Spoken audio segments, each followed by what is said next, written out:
Sir నమస్కారం sir. నమస్తే అండి.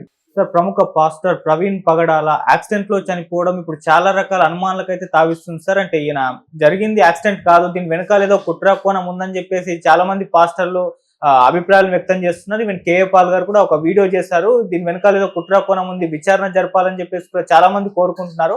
మరి ప్రవీణ్ పగడాల గారి విషయంలో ఏం జరిగింది? మరి దీని వెనకాల కుట్ర కోణం ఉందా, లేకుంటే ఇది యాక్సిడెంట్‌లోనే ఆయన చనిపోయారా సార్? అంటే యాక్సిడెంట్ జరిగింది.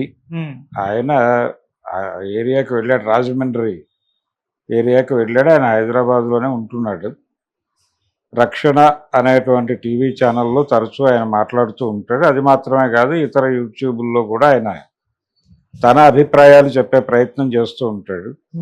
అలాగే మైనారిటీలకి సంబంధించి, మైనారిటీ హక్కులకి సంబంధించి, అలాగే వాళ్ళ నమ్మకాలకు సంబంధించి, వాళ్ళ మత విశ్వాసాలకు సంబంధించి ఎవరైనా గనక మాట్లాడితే దాన్ని ప్రతిఘటించడానికి ఒక ప్రయత్నం చేస్తున్నాడు ఇతను.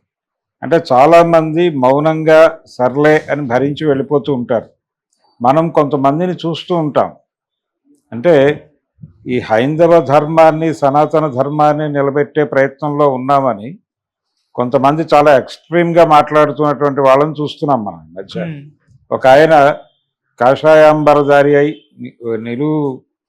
ఇవి పెట్టుకుని తిరునామాలు తీర్చి రాధా మనోహర్ దాస్ అనే పేరుతో ఒక ఆయన ఉంటాడు. వారు చాలా అంటే రెడిక్యూల్ చేస్తూ మాట్లాడతాడు క్రిస్టియానిటీ. రెడిక్యూల్ చేస్తూ తన ఇష్టం వచ్చిన ధోరణిలో మాట్లాడతాడు. చాలా ఇబ్బంది. అంటే వినేవాళ్ళకి ఎందుకు ఇంత అతి చేస్తున్నాడు ఇతను, అవసరమా అనిపిస్తుంది. ఇది ఈ తరహా ధోరణులను కొంచెం ప్రతిఘటించి మాట్లాడటం లాంటి పనులు అతను చేస్తున్నాడు. ఇలా రెడిక్యూల్ చేయొద్దు అనేది అతని అభిప్రాయం. మీరు రెడిక్యూల్ చేసి అవతలవాడు కాదంటే అతన్ని తప్పని అంటాం కరెక్ట్ కాదు కదా. అది యుద్ధం మొదలైంది ఒక చోట, అవతలవాడు తన్ని తాను కాపాడుకోవటానికి ఏదో ప్రతిహింస చేస్తున్నాడు అనుకుందాం. హింస మొదలైన తర్వాత హింసను అడ్డుకోవటానికి ప్రతిహింస అన్నప్పుడు ఆ ప్రతిహింస అన్నవాడిని హింస చేస్తున్నాడని చంపేస్తే అది ఎలా ప్రజాస్వామికం అవుతుంది? ఇది కదా ప్రశ్న. అందుకని ఇప్పుడు ఈ పగడాల వ్యవహారంలో కూడా జరుగుతోంది అదే.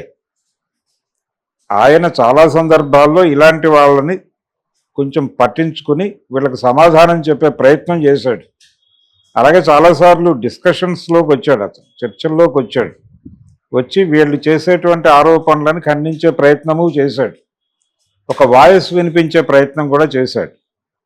ఈ క్రమంలో అతను ఆ యాక్టివిటీలో ఉండగా ఆయన మీద రకరకాల కామెంట్స్ నడిచేవి అటువైపు నుంచి, హిందుత్వ శక్తుల వైపు నుంచి.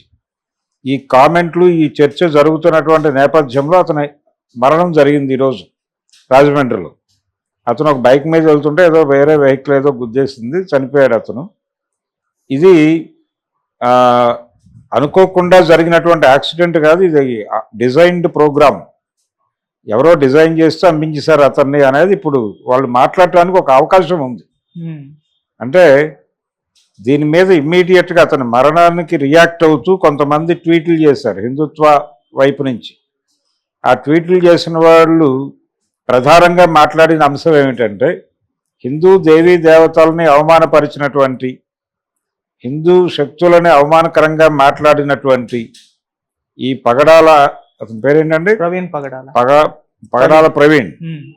ఆ ప్రవీణ్ పగడాల అనే వ్యక్తి ఈరోజు చనిపోయాడని వార్త తెలిసింది. మొత్తానికి ఈ కథ ఇలా ముగిసింది అన్న టైపులో కొంచెం సెలబ్రేటివ్ టోన్లో, ఇలా మాట్లాడిన వాళ్ళ కథలు ఏవైనా ఇలాగే ముగుస్తాయి అన్న టోన్లో, అంటే ఇతనికి తగిన శాస్తి జరిగింది అని చెబుతూ వాళ్ళు సోషల్ మీడియాలో పోస్టులు పెట్టారు హిందుత్వ శక్తుల నుంచి. ఈ పోస్టులు రావటం వలన వీళ్ళ అనుమానం నిజమేమో అనుకునేటువంటి ప్రమాదం ఉంది. ఇప్పుడు వాళ్ళు ఏమీ మాట్లాడకుండా ఉండుంటే వీళ్ళు అనుమాన పడుతున్నారు అనే పద్ధతిలో ఉండేది. కానీ వాళ్ళు రియాక్ట్ అవుతున్న పద్ధతి చూస్తే ఇదేదో ప్లాన్ ప్రకారమే జరిగిందా అనే డౌట్ వస్తుంది. దీన్ని పోలీస్ డిపార్ట్మెంట్ వాళ్ళు కొంచెం పట్టించుకొని ఒక క్లారిటీ ఇవ్వాలి. ఇప్పుడు క్లారిటీ ఇచ్చే పరిస్థితి ఉందా అక్కడ అనేది కూడా సందేహమే. ఎందుకంటే అక్కడ ఉన్నది ఎన్డీఏ ప్రభుత్వం. ఎన్డీఏ ప్రభుత్వం ఇప్పుడు ఈయనకి వ్యతిరేకంగా చనిపోయిన తర్వాత కామెంట్లు చేస్తున్న వాళ్ళందరూ కమలం గుర్తు తమ డీపీగా పెట్టుకుని మాట్లాడుతున్న వాళ్ళే. మరి అక్కడ కమల రాజ్యం నడుస్తోంది. మరి కమల రాజ్యం పోలీసులు ఈ కేసు మీద ప్రాపర్గా రియాక్ట్ అయ్యి నిష్పాక్షిక దర్యాప్తు జరిపి ఏమైనా నిజాలు చెప్పగలుగుతారా అనేది కూడా సందేహమే. అలాగని సిబిఐని అడిగినా వాళ్ళు నిజాలు చెప్తారా అనేది అనుమానమే. ఏది ఏమైనప్పటికీ దీన్ని మీద కొన్ని డౌట్లు అయితే ఉన్నాయి ప్రపంచానికి. ఈ డౌట్లని ఎవరు క్లారిఫై చేయాలి అనే దానిలో క్లారిటీ లేదు.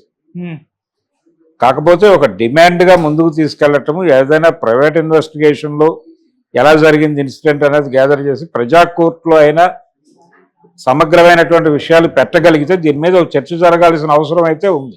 ఓకే, ఒకవేళ ఇది నిజంగా హత్య అయితే ఇలాంటి హత్యలు జరుగుతాయి అనుకుంటే, అంటే ఎవరైనా నెగిటివ్గా మాట్లాడితే మేము ఇలాంటి నిర్ణయాలు తీసుకునే ఛాన్స్ ఉంది అని గనక వినిపిస్తాయి. ఈ మధ్య చాలాసార్లు అలాంటి ఒక హింసని ప్రేరేపించే పద్ధతిలో సోషల్ మీడియాలో పెడుతున్నారు. కొంతమంది పెడుతున్నటువంటి థంబ్నెయిల్స్ కూడా అలాగే ఉంటున్నాయి. ఉదాహరణకు పోసాని అరెస్ట్ అయినప్పుడు అరెస్టు చాలదు నాలిక కొయ్యాలి అని ఒక ప్రముఖ ఛానల్ తాలూకా యూట్యూబ్లో వచ్చిన వీడియోకి థంబ్నెయిల్ పెట్టారు. ఆ ఎడిటర్ గారే మాట్లాడుతున్నాడు అందులో ఆ వీడియోలో. అంటే ఈ లెవెల్లో ఒక రకమైన ఘర్షణాత్మక వైఖరిలోకి వెళ్ళిపోయి మాట్లాడటం అనేది సహజంగా మారిపోతుంది. అలాగే క్రిస్టియానిటీ మీద ఇష్టం వచ్చినట్టు మాట్లాడిన రాధా మనోహర్ దాస్ లాంటి చాలామంది ఉన్నారు. ఈ మాటల్ని తప్పు అనో లేకపోతే ఇలా మాట్లాడటం సబబా, మమ్మల్ని ఎందుకు అగౌరవపరుస్తున్నారు మీరు అని ప్రశ్నించినందుకు ఈ రకంగా హత్య చేస్తారా అనే ప్రశ్న గనక ముందుకు వస్తే మరి దేశంలో మైనారిటీలు రియాక్ట్ అవుతారా, సీరియస్గా ఉద్యమిస్తారా, అరెస్టులు జరుగుతాయా ఈ కేసులో? ఎవరైతే ఈ పని చేశారో కొంతమంది మీద వాళ్ళు డౌట్లు ఎక్స్ప్రెస్ చేస్తున్నారు. ఆ ఎక్స్ప్రెస్ చేసినటువంటి వాళ్ళందరినీ కంట్రోల్లోకి తీసుకుంటారా, కస్టడీలోకి తీసుకుని విచారణ జరుపుతారా అనేది కూడా డౌటే. అట్నుంచి రియాక్షన్స్ ఏం కనిపించడం లేదు ఇప్పటిదాకా. కానీ క్రైస్తవ సమాజంలో చాలామంది మాట్లాడుతున్నారు. కానీ ఈ మాట్లాడుతున్న వాళ్ళందరూ దుందుడుకు స్వభావులు అని చెప్పి పెద్ద మనుషులతో చోట ఒప్పందం చేసేసుకుని ఆ ప్రకటన కూడా ఇప్పించగల సమర్థుడు చంద్రబాబు. అందుకని ఈ కేసు కొనసాగుతుందా లేకపోతే ఇలాగే నీళ్లు కారుతుందా అనేది చూడాలి. ఒకవేళ ఈ కేసు నీరు గారితే మాత్రం అది ఖచ్చితంగా ప్రభుత్వ జోక్యంతో జరిగిన పనే అనుకోవాల్సి వస్తుంది. కాబట్టి ప్రవీణ్ పగడాల హత్య మీద సందేహాలు రావడానికి ఈ బ్యాక్గ్రౌండ్ ఉంది, నేపథ్యం ఉంది. ఓకే, పర్టికులర్గా వాళ్ళు తగిన శాస్తి జరిగింది అని పెట్టినటువంటి పోస్టులే అనుమానాలు రేకెత్తించే విధంగా ఉన్నాయి.